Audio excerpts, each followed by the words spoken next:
तो विकास के मुद्दे पर बात क्यों नहीं करती है भारतीय जनता पार्टी? क्यों डिबेट में जो भारतीय जनता पार्टी शमशान कब्रिस्तान पर बात करती है, मंदिर मस्जिद पर बात करती है, पाकिस्तान पर बात करती है, आतंकवाद पर बात करती है, मुसलमान पर बात करती है? अगर भारतीय जनता पार्टी ने वाकई इतना जो है विकास किया है तो विकास के मुद्दे पर बात करे ना भारतीय जनता पार्टी। भारतीय जनता पार्टी बताए कि पिछले 7 सालों में कितनी यूनिवर्सिटियां भारतीय जनता पार्टी ने बनवाई, कितने कॉलेज भारतीय जनता पार्टी ने बनवाए, कितने अस्पताल भारतीय जनता पार्टी ने बनवाए, कितने पुल भारतीय जनता पार्टी ने बनवाए, कितने हाईवे भारतीय जनता पार्टी ने बनवाए। तो भारतीय जनता पार्टी बताए ना कि भारतीय जनता पार्टी ने विकास कितना किया है। कि इनके जो पालतू गुंडे हैं, बीजेपी आरएसएस के जो पालतू गुंडे हैं वो लिंचिंग करते हैं, इनके जो नेता हैं उन लिंचिंग करने वालों को माला पहनाते हैं, उसके बाद इनकी पार्टी उन लिंचिंग करने वालों को टिकट देती है और उसके बाद क्या कहते हैं कि जो लिंचिंग करते हैं वो हिंदुत्व के विरोधी है। मुझे बताइए, आपकी पार्टी लिंचिंग करने वालों को माला पहनाती है, लिंचिंग करते हैं आपके पालतू गुंडे, और उसके बाद जो है आप टिकट दे करके उनको विधानसभा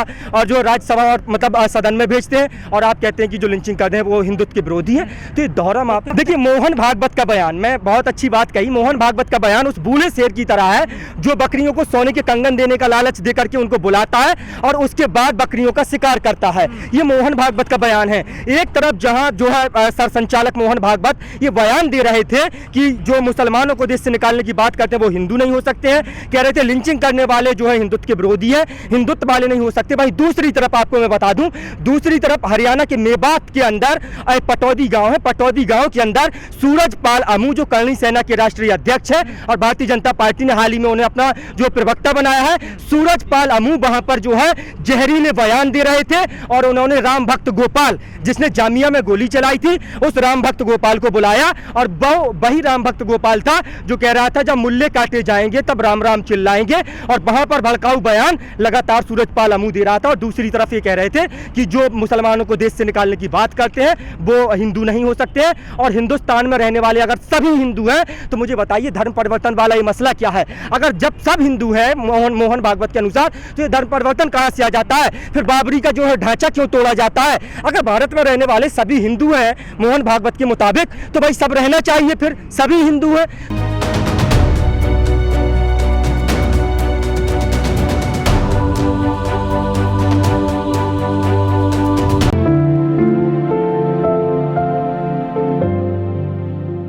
देखिए, सरकार उसकी बनेगी जो शिक्षा, स्वास्थ्य और रोजगार पे बात करेगा। अब सरकार उसकी तो नहीं बनेगी जो मंदिर मस्जिद की बात करेगा, जो हिंदू नहीं, जो हिंदू मुसलमान की बात करेगा, जो शमशान कब्रिस्तान की बात करेगा, क्योंकि जनता जो है जागरूक हो चुकी है। अब तो जनता जागरूक हो चुकी है तो जनता को जो है मंदिर मस्जिद से जो है ज़्यादा अस्पताल, शिक्षा, स्वास्थ्य की जो है ज़रूरत है।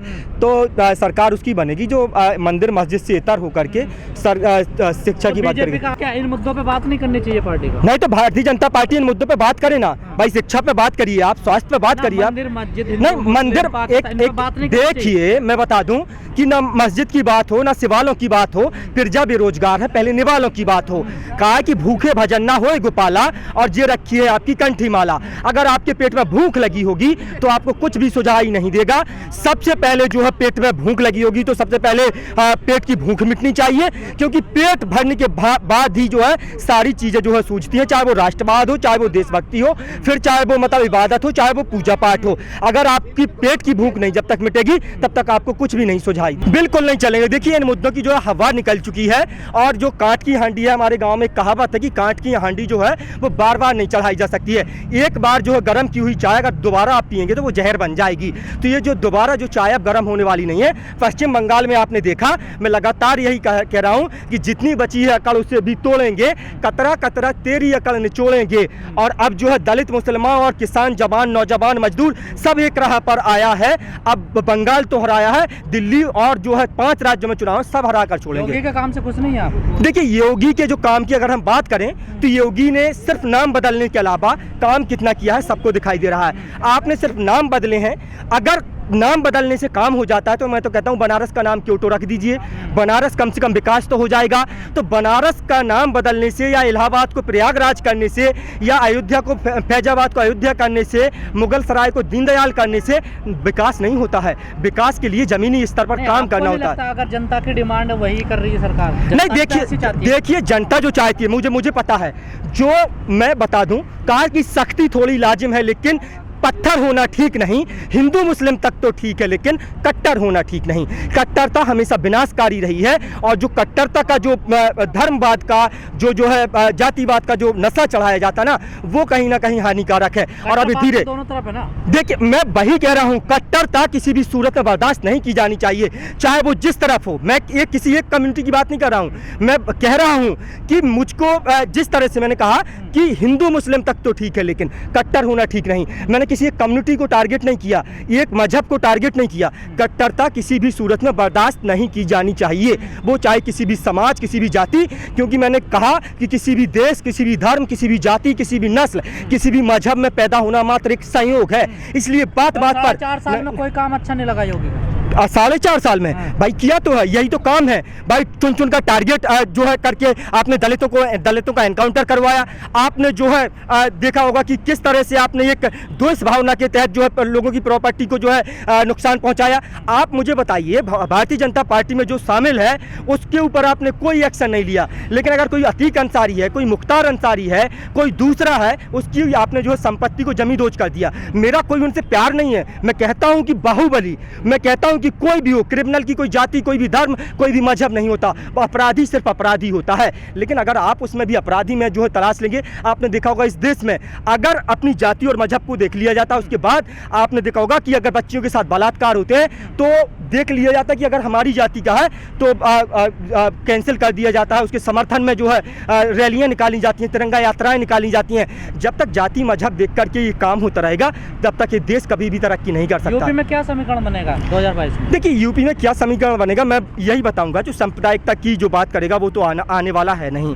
जो हिंदू मुसलमान को लड़ाने की आपस में बात करेगा वो नहीं आएगा भाई। वो आएगा जो, क्योंकि ये हिंदू मुस्लिम सिख ईसाई सबका देश है, ये डेमोक्रेटिक कंट्री है, ये जो है धर्मनिरपेक्ष देश है। हिंदू राष्ट्र बनाने की या इस्लामिक राष्ट्र बनाने की अगर आपकी चेष्टा है तो मैं कहता हूँ नेपाल पड़ोसी राज्य देश है। आपको अगर हिंदू राष्ट्र में रहना इतना अच्छा लगता है, नेपाल चले जाइए। जिसको इस्लाम राष्ट्र चाहिए वो पाकिस्तान, अफगानिस्तान, बांग्लादेश की हालत देख रहा है। अगर हिंदू राष्ट्र और मुस्लिम राष्ट्र बनाना किसी भी चीज़ का समाधान होता तो नेपाल वाले हमारे यहाँ चौकीदारी ना कर रहे होते, और पाकिस्तान, अफगानिस्तान की हालत सबसे किसी मुद्दा रहेगा इस बार। बिल्कुल रहेगा। किसान मुद्दा कैसी बात कर रहे हैं, ये तो सबसे बड़ा मुद्दा रहेगा किसान, और ये वही मुद्दा रहेगा जिसकी वजह से भारतीय जनता पार्टी पूरी तरह से जमींदोज हो जाएगी। आप लिख करके ले लीजिए। सीटों पे असर डालेगा किसान मुद्दा ये आप पश्चिमी उत्तर प्रदेश, तो मतलब आप तय मान के चलिए कि जो पश्चिमी उत्तर प्रदेश की जो सीटें हैं 100 और 110 के समथिंग, इन सीटों पर तो किसान आंदोलन पूरी तरह से जो है प्रभाव डालेगा। उसके बाद पूर्वांचल में भी प्रभाव होगा, और आपका जो है बुंदेलखंड में भी प्रभाव होगा। प्रभाव हर जगह होगा, लेकिन पश्चिमी उत्तर प्रदेश में ज़्यादा प्रभाव देखने को मिलेगा, पूर्वांचल में भी कुछ ज़्यादा प्रभाव देखने को मिलेगा। लेकिन ये जो किसान आंदोलन है ये बहुत प्रभाव डालेगा। ये आप लेकर एक आखिरी सवाल, बीजेपी की राजनीति है, जिस प्रकार वो राजनीति करती है, उसकी काट क्या आपके पास? देखिए, भारतीय जनता पार्टी जिस तरह से जो है राजनीति कर रही है, अब जो एक किसान आंदोलन हुआ है, क्योंकि भारतीय जनता पार्टी हिंदुत्व के एजेंडे पर राजनीति कर रही थी, कट्टरवाद के एजेंडे पर राजनीति कर रही थी, लेकिन इस किसान आंदोलन से बहुत बड़ा जो काट मिला है वो ये है कि अब जो है सभी वर्ग के लोग एक साथ आकर, एक मोर्चे पर आकर के खड़े हो गए हैं। आपने देखा होगा कल ही वाल्मीकि जो है समाज का एक बड़ा मतलब यहाँ पर आंदोलन हुआ था, और वाल्मीकि समाज से जो है लोग आए थे। यहाँ पर तमाम लोग, सभी का जो है एक मिला जुला जो है जन समर्थन मिल रहा है। तो ये जो है पूरी तरह से ये आंदोलन जो है कहीं ना कहीं किसानों का नहीं है, मजदूरों का है, जन का आंदोलन है, जनता का आंदोलन है। तो इसमें सभी जो द्वेष भावना फैलाई जा रही थी, अब हिंदू मुसलमान सिख ईसाई सब एक जो है मंच पर आकर के खड़े हो गए हैं। ये सबसे बड़ा काट है।